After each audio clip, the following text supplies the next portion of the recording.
So you're thinking of buying your first home. That's exciting. My name is Ricardo and I'm your San Mateo County Realtor. Today we're in Lakeshore Park in San Mateo. Now, if you're thinking about buying your home, you've probably read or realized that one of the main things you got to look at is how much do you qualify for a loan. Now, there are a lot of different loan programs and it can be confusing what you qualify for, which loan program you should go with. Now, today we're not going to go through specific loan programs, but we're going to go through the basics of getting you qualified. So the first thing that a bank is going to look at is your employment history. They're going to want to make sure that you've had your job for at least 2 years. Now, there are exceptions, but in general, they want to see that you've had the same employment for 2 years or in the same industry, or you're moving up in position from a position you had before. The second thing they're going to look at is your credit score. Depending on the loan program, the credit scores will vary, but in general, about 620 is the credit score that most banks want to see you at.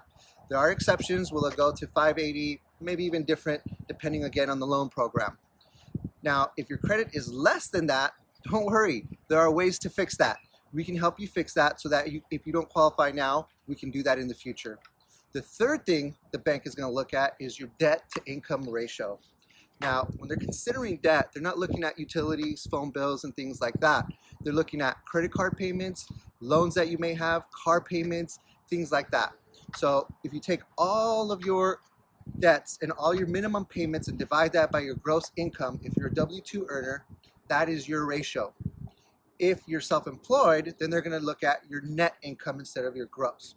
Now, in general, they want to keep that debt to ratio income at about a 48%. Again, everything's exceptions, and this video doesn't replace actually sitting with a mortgage lender because everybody's situation is unique. So if you have any specific questions or you want to find out what you'd qualify for, give me a call. I'd be happy to help you answer any of your questions. Thanks.